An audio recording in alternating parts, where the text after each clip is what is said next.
Praise the lord everyone. मसीह यीशु के नाम में सबको जय मसीह की सलाम, खुशामदीद। प्रियो, आज का वचन मीका 6 अध्याय उसका 8 पद कहता है, हे मनुष्य, वह तुझे बता चुका है कि अच्छा क्या है, और यहोवा तुझसे इसे छोड़ और क्या चाहता है कि तू न्याय से काम करे और कृपा से प्रीति रखे और अपने परमेश्वर के साथ नम्रता से चले। तो प्रियो, परमेश्वर में हमें ये वचन इस बात के बारे में पक्की जानकारी देता है कि परमेश्वर हमसे क्या उम्मीद करता है, क्या चाहता है। वो चाहता है कि हम न्याय से काम करें। आज बहुत सारे लोग जो है अन्याय करते हैं, और जैसे कि मीका की पत्री भी बताती है कि उसके खुद के लोग अन्याय करते थे और झूठ बोलते थे, घूस लेते थे, आंखें बंद करते थे, जैसे कि आज न्यायालय में होता है। कई जगहों पर जो पैसे वाला है वो घूस से न्याय की आंखें बंद कर देता है और फैसला उसी के हक में आता है। लेकिन परमेश्वर क्या बताना चाह रहा है यहाँ पर कि अपने दासों के लिए, अपने लोगों के लिए और हर एक मनुष्य के लिए परमेश्वर की इच्छा क्या है कि हर एक व्यक्ति क्या है, न्याय से काम करे। दूसरी बात, कृपा से प्रीति रखे। मतलब कृपा मतलब होता है दया करने ना छोड़े, अनुग्रह करना ना छोड़े। वचन में लिखा है कि दया न्याय पर जयवंत होती है। जब हम किसी पे दया करते हैं तो हम पे भी दया की जाएगी। यदि हम किसी के खाते में कुछ माफ़ करते हैं तो हमारा भी माफ़ किया जाएगा। प्रभु यीशु मसीह ने कहा, क्षमा करो तो तुम्हें भी क्षमा किया जाएगा, दिया करो तो तुम्हें भी दिया जाएगा। प्रियो, हम जो बोते हैं वही हम काटेंगे। तो कृपा का मतलब है कि हम अपराधियों को क्षमा करते हैं, लोगों के लिए दया रखते हैं, लोगों के लिए मौका रखते हैं और लोगों के अपराध ढाँपते हैं, और ये है कृपा। लेकिन तीसरी बात और भी महत्वपूर्ण है कि मैं तुझसे और भी आगे बढ़कर यह कहना चाहता हूँ कि तू मेरे साथ नम्रता के साथ चले।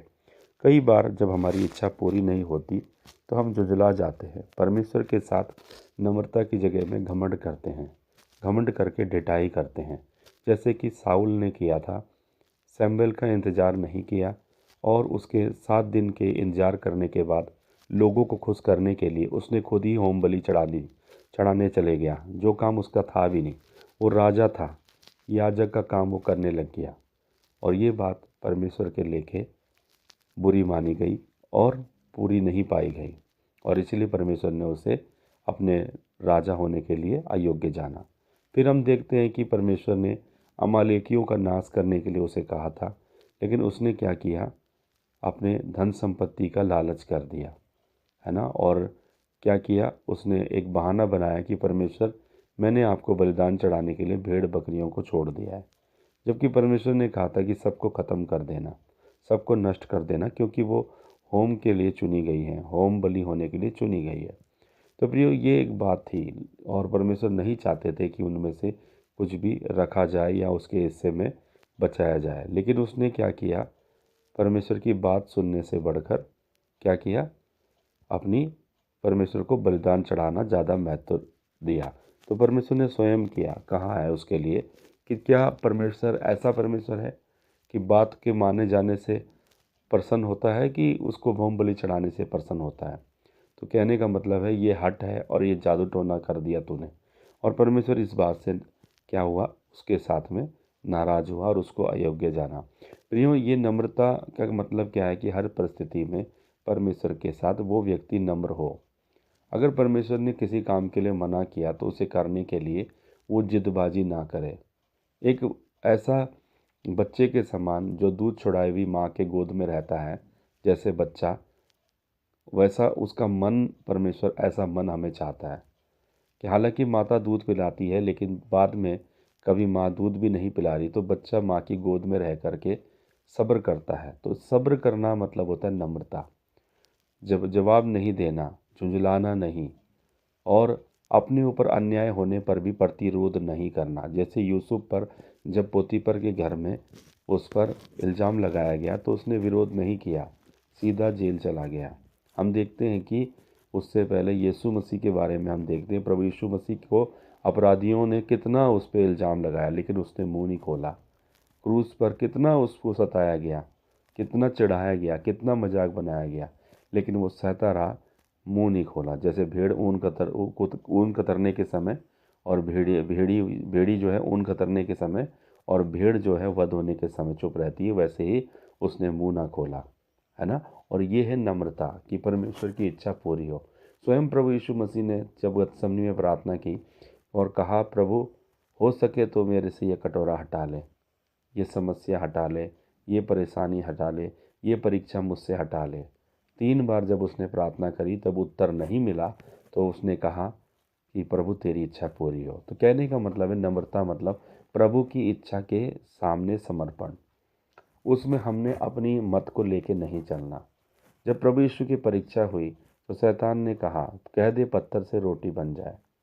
कोई दिक्कत नहीं है पत्थर से रोटी बनने के लिए, उसे भूख लगी थी, जेन्युइन उसकी नीड थी, उसकी आवश्यकता आवश्यक थी कि भाई उसको भूख लग रही है, तो वो चाहे कुछ भी, उस समय भूख लग रही है तो उसकी आवश्यकता पूरी करने के लिए वो कर सकता था उसका बात का प्रयोग। लेकिन उसने कहा नहीं, जब तक मेरा परमेश्वर मेरी शक्ति को इस्तेमाल करने के लिए नहीं कहेगा तब तक मैं इस काम को नहीं करूँगा। जैसे काना नगर की शादी में जब मरियम ने, उसकी माँ ने उससे कहा कि देख यहाँ दाखरस घट गया है, तो वो एक तरीके से उसे उकसा रही थी कि वो अपनी शक्ति दिखाए। लेकिन उसने कहा, हे नारी मुझे तुझसे क्या काम, अभी मेरा समय नहीं आया। कहने का मतलब परमेश्वर पिता के बिना कहे प्रभु यीशु कोई भी काम नहीं करते थे, ना अपनी शक्ति का वो प्रयोग करते थे। और इसे कहते हैं नम्रता। आपके पास कितना भी ज्ञान हो, कितना भी आदर हो, कितना भी सामर्थ्य हो, लेकिन जब तक आप परमेश्वर की इच्छा नहीं जानते, आप उस सामर्थ का प्रयोग नहीं कर रहे हैं, ये नम्रता है ना। और नम्रता मतलब परमेश्वर के अधीनता में अपनी सामर्थ्य को सौंप देना, अपनी बुद्धि को, ज्ञान को, पैसे को, और अपना जो कुछ भी हमारे पास है उसको समर्पित करना, उसके अधीनता में चलाना, इसे बोलते हैं नम्रता। तो परमेश्वर एक मनुष्य से यही इच्छा करता है, एक प्रभु के सेवकों से, प्रभु के लोगों से यही उम्मीद करता है कि वो क्या करें, परमेश्वर के साथ नम्रता के साथ चले, कृपा से प्रीति रखे। कहने का मतलब है क्षमा करे और दया करना ना छोड़े। और तीसरी बात जो सबसे पहली बात थी कि तू अपने परमेश्वर का भय माने, और क्या है, न्याय से काम करे, है ना। और न्याय के काम करे जिसमें न्याय हो, है ना, और अन्याय ना करे। अन्याय के धर्म से अपना अपना कोठरी ना भरे, परन ईमानदारी से काम करे और न्याय से प्रीति रखे, है ना। और ये बातें परमेश्वर चाहता है, और हर एक व्यक्ति के लिए, आपके लिए, हमारे लिए इस प्रकार चलने से परमेश्वर हमसे खुश हो जाएगा और हम परमेश्वर की इच्छा को पूरी कर पाएंगे। सबको जय मसीह की। प्रभु इन वचनों के द्वारा ऐसे आशीष दे और आप हमारे जीवनों में इस प्रकार का फल भी आने दें। यीशु के नाम में सबको जय मसीह की। आमीन आमीन।